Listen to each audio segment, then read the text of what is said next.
Bueno, aquí volvimos, aquí estamos de nuevo en Cuestión Ambiental.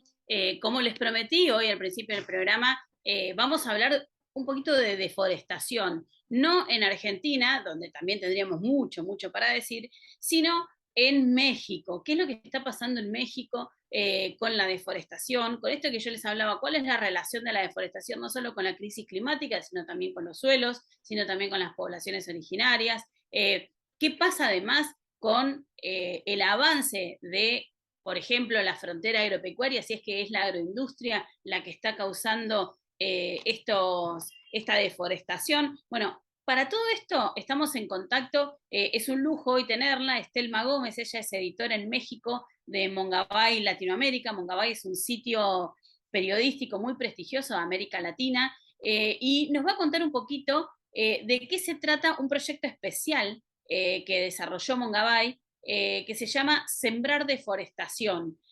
Vamos a hablar con ella para que nos cuente, bueno, de qué se trata, cómo es, y a la vez qué han descubierto. Telma, muchísimas gracias por atendernos. ¿Cómo estás? Laura Rocha te saluda. Hola Laura, ¿qué tal? Muchas gracias a ustedes por darnos espacio para hablar de este tema tan vital y de este trabajo que hemos hecho en Mongabay Latam. Bueno, muchísimas gracias de nuevo. Bueno, nosotros siempre seguimos a Mongabay, leemos noticias de Mongabay. Ahora, también Mongabay tiene como proyectos especiales cuando se investigan los temas un poquito más en profundidad. ¿Nos contarías un poquito de qué se trata este tema? Claro que sí. Mira, Sembrar Deforestación es una investigación periodística que realizamos durante varios meses, periodistas de México, en donde, bueno, nos dimos a la tarea de ver de hacer un análisis sobre la deforestación provocada por la agroindustria.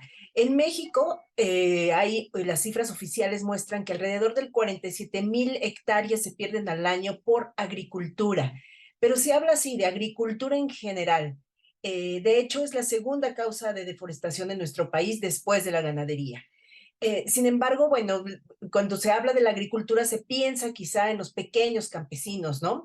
Que serían o se vería como si ellos fueran los responsables de esta deforestación. Nosotros decidimos ir a ver también, o sea, no quedarnos con esta parte, sino ir a ver qué estaba sucediendo con ciertos monocultivos que también ya habíamos visto que eran los que estaban causando deforestación y que además habían algunos de ellos ya teníamos antecedentes de que también estaban provocando algunos conflictos en territorios muy específicos de México. Así que, bueno, partiendo de esto, partiendo de que es la segunda causa de deforestación, nos dimos a la tarea de explorar qué pasaba con la soya, con el aguacate, con la caña de azúcar y con la palma aceitera en México. Lo que hicimos fue revisar las estadísticas de producción, las estadísticas oficiales de áreas sembradas con estos monocultivos, revisar aquellos municipios, aquellos lugares en donde veíamos que en los últimos años se había registrado un aumento de las áreas sembradas, y a partir de eso hicimos una selección de los lugares, de las regiones en donde pusimos el lente, pusimos el ojo, y en donde se realizó también un trabajo de reporteo de campo. Y pues bueno, así fue que encontramos, les voy a ir contando un poco de cada uno de los monocultivos. Encontramos que en el caso de la soya, por ejemplo, bueno, hay cosas comunes en todos ellos, sobre todo en tema como la soya y la palma aceitera, que ha habido una serie de políticas públicas en México que en esta idea del desarrollo, de lo que es el progreso, pues han desdeñado, han menospreciado el valor de los bosques y las selvas. Se les ve como si fueran espacios improductivos o espacios que no tendrían que estar ahí. Y se mira la agricultura, y sobre todo en los últimos años, se ha mirado la agricultura mecanizada como un símbolo de que vamos bien, ¿no? El gran problema es que esta agricultura mecanizada está tomando terrenos y está avanzando sobre zonas que antes eran bosques y selvas. Pues, Yo, Telma, te quería hacer unas consultitas breves, como para la audiencia también contarle, ¿no? Bueno, primero, el aceite de palma, recordemos, es un aceite sumamente utilizado, por ejemplo, hasta para los cosméticos, ¿no? O sea, así desde el es. shampoo, los cosméticos, el maquillaje, bueno, muchísimas otras cosas también. que hasta hay muchos alimentos, incluso Ujú. elaborados con aceite de palma. Bueno, la soja la conocemos muy bien porque en Argentina, en el Gran Chaco, sufrimos el mismo problema. Y después, bueno, el aguacate, ¿no? La palta. Lo que se necesita, la palta, además, que necesita muchísima agua, porque, bueno, el cultivo así lo requiere. Y bueno, claramente México, ¿no? Digo, la palta, el aguacate en México, claramente sabemos de su alto consumo, pero además hoy es un consumo de exportación importantísimo, porque bueno, el consumo de la palta se ha generalizado a nivel mundial. Mi pregunta va específicamente, por ejemplo, primero para saber un poquito en detalle qué tipo de bosques y selvas son los que están afectados en México. Por ejemplo, en la Argentina el Chaco tiene un bosque seco, pero ustedes entiendo que tienen un bosque tropical. Así es. Mira, de hecho, las regiones en donde nos abocamos son regiones que tienen diferentes tipos de bosques, pero encontramos que en la península de Yucatán, ahí se está dando un proceso de deforestación fuertísimo en los últimos años. Parte de este proceso justo es provocado por la agricultura mecanizada. Ahí es bosque tropical, es la selva maya, lo que conocemos como la selva maya, y es un ecosistema súper importante para esa región del país, pero incluso para el planeta. Es hábitat de especies como jaguar, de varias especies en extinción. Bueno, ahí lo que encontramos es que incluso desde hace varias décadas, como política de gobierno, existió incluso una secretaría que se llamaba la Secretaría del Desmonte.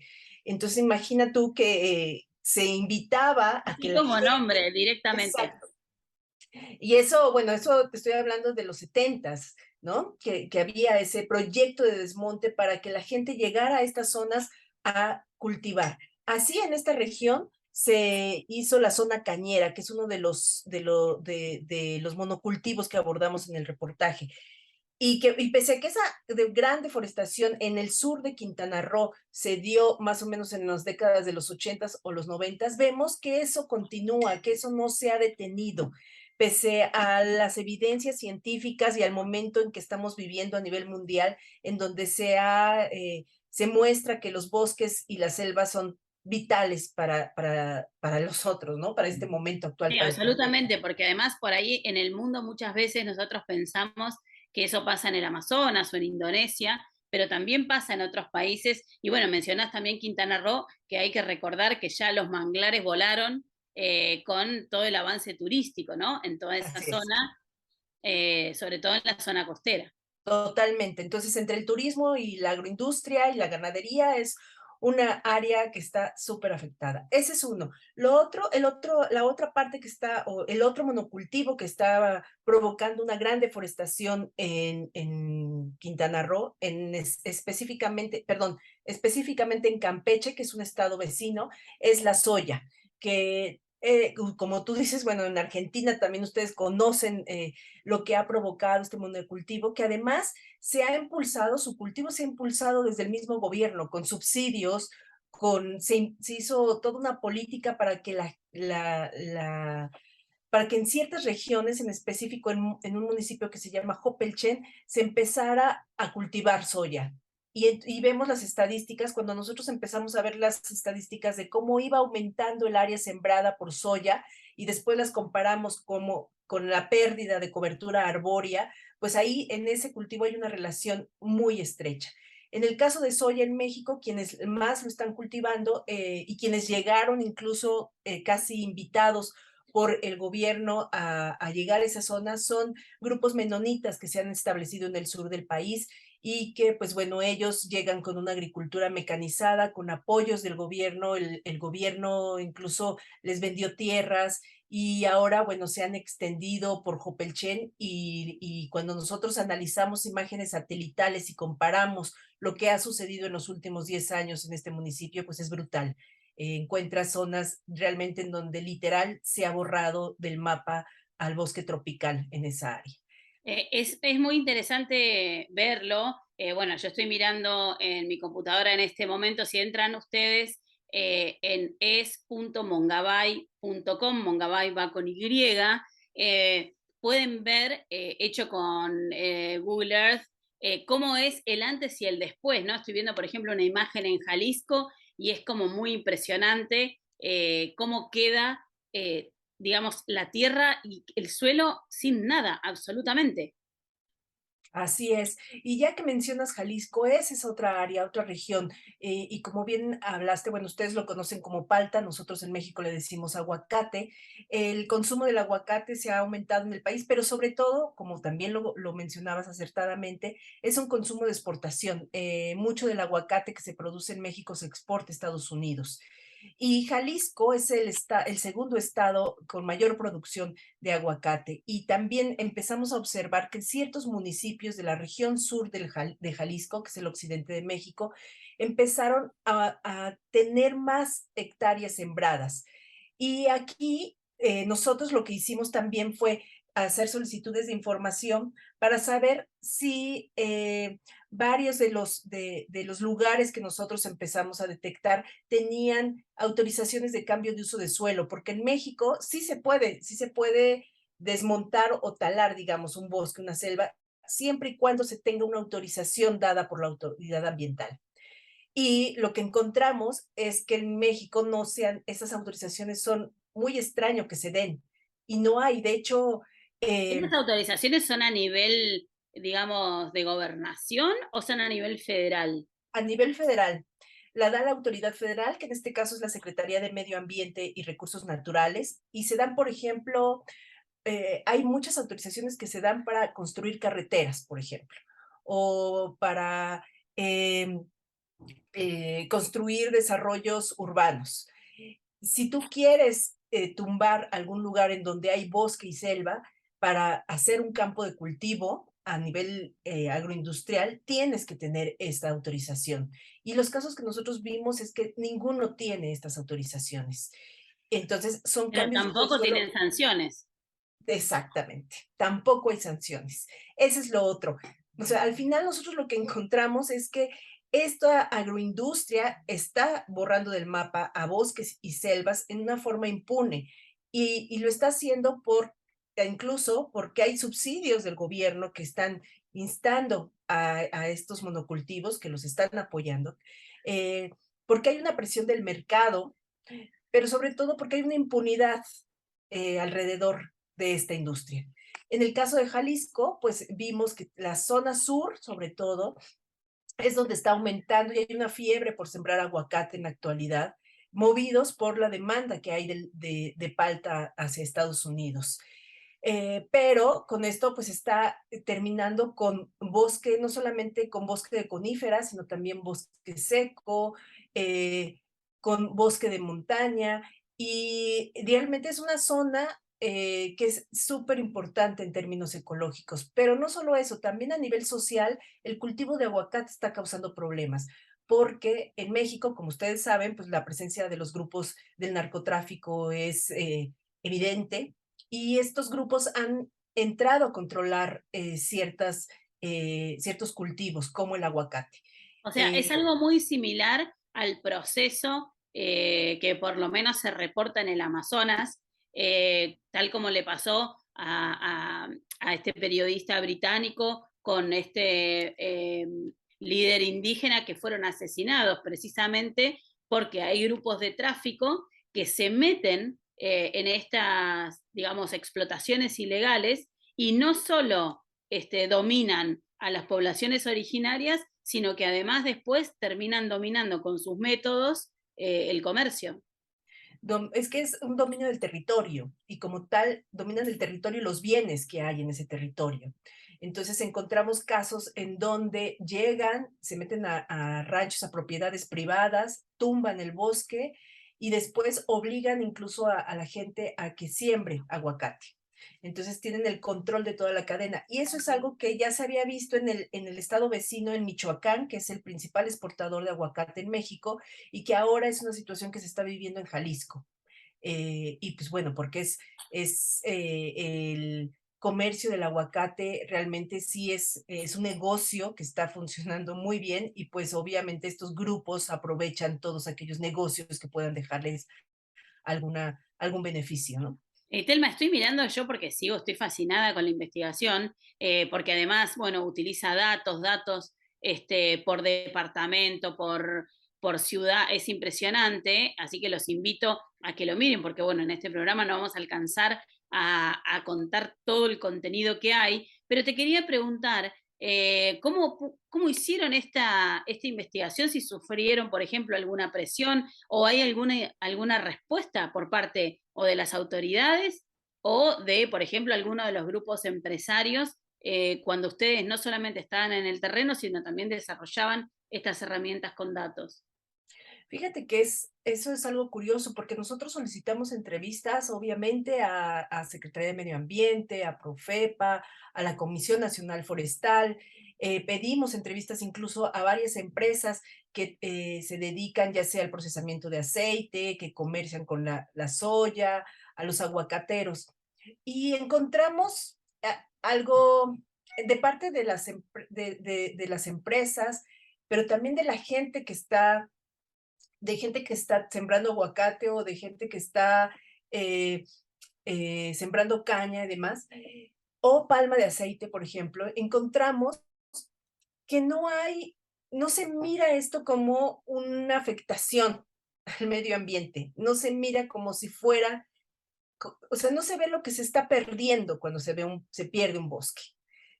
Como te decía al principio, tenemos todavía como muy arraigada la idea de que tener grandes hectáreas produciendo monocultivos es sinónimo de que vamos bien, de que es progreso.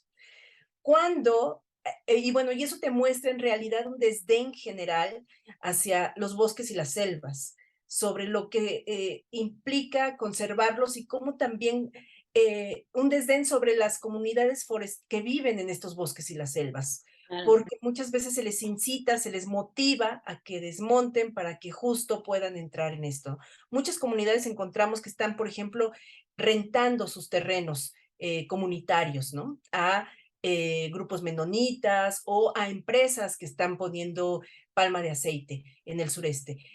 Eso encontramos de esa parte. Ahora, de las autoridades, solamente Profepa nos respondió a preguntas que enviamos, pero eran pues respuestas como muy cortas, no nos dieron entrevista en esa parte. Para el tema de soya, sí nos dieron una entrevista para hablar ahí desde las autoridades ambientales de Semarnat, porque en esa área hay un acuerdo que están tratando de hacer las autoridades con los grupos menonitas que están deforestando, pero es un acuerdo que no ha avanzado, que está como atascado ahí y que además, en cierta forma, la gente que ha denunciado esta deforestación mira como que es un acuerdo que va a garantizar impunidad, ¿no? Porque Claro. todas las denuncias están quedando hechas a un lado. Y te iba a preguntar, porque, digamos, como tengo que lamentablemente ir cerrando, me quedaría toda la mañana hablando con vos, pero te quería preguntar porque hace un par de meses nosotros también entrevistamos a alguien en México, porque justo estás mencionando esos departamentos, que también era un problema y tampoco se había observado, como vos mencionabas recién, todo el ecosistema y la biodiversidad de todos estos corredores biológicos, por ejemplo, con la traza del Tren Maya, ¿no? Que también es un problema hoy, porque bueno, no solamente afecta, obviamente, primero y principal, los derechos humanos de las comunidades originarias, que bueno, terminan cediendo sus terrenos porque en un punto es como desplazamiento o se lo alquilo, digamos, no le queda mucha alternativa, pero también van expulsando la biodiversidad, que es muy rica. Así es. Y justo la ruta del Tren Maya conecta varias de estas zonas en donde nosotros estamos encontrando que hay estos procesos de deforestación por la agroindustria. Y y son incluso regiones, mencionamos el caso, en los reportajes mencionamos el caso de Bacalar, que es una zona que está en una zona en Quintana Roo, en donde todavía es posible encontrar selva muy bien conservada, pero que desafortunadamente están acabando con ella para sembrar justo sorgo, soya, también grupos que se han asentado, grupos menonitas que se han asentado ahí. Entonces, cuando tú sumas Tren Maya, que va a implicar más turismo, que va a implicar más construcciones también inmobiliarias, que va a implicar urbanizar zonas de la selva maya, más el avance que están teniendo estos monocultivos en esta zona, pues lo que tienes ahí es totalmente un desastre, ¿no? Este, Totalmente. en, Y encima, después si le sumamos crisis climática, acidificación de los océanos, desaparición de corales, sargazo, digo, un paraíso que puede verse convertido en un desastre natural, provocado por nosotros. exacto, y por políticas, aquí creo que sí hay que hacer énfasis en que también por políticas públicas, por acciones gubernamentales, por una visión de Estado que no contempla la importancia de los bosques y las selvas y que no mira otras formas de, de desarrollo, que además son posibles. En Quintana Roo, voy a cerrar también con esto, hay varias comunidades que viven y que han desarrollado un modelo de aprovechamiento sustentable de sus bosques y de sus selvas. Entonces, hay caminos para que se conserven los bosques, para que las comunidades que vivan ahí puedan tener una vida digna y para que cambiemos, como además también nosotros desde las ciudades y desde donde estamos, cambiemos también nuestros modos de consumo, porque como mencionabas en el inicio, el aceite de palma se utiliza en muchísimas cosas que son productos industriales, ¿no? Que a veces cuando lo miramos no es tan necesario que lo consumamos. Y varios de los cultivos, excepto aguacate, todos ellos se utilizan en la industria para hacer comida para ganado, para hacer alimentos industrializados, o la caña de azúcar, por ejemplo, pues la utiliza sobre todo la industria refresquera, ¿no? Y otras industrias que a final de cuentas son consumos que están impulsados por un mercado que a veces es más de moda, que es más, eh, que no toma en cuenta finalmente la importancia de la biodiversidad.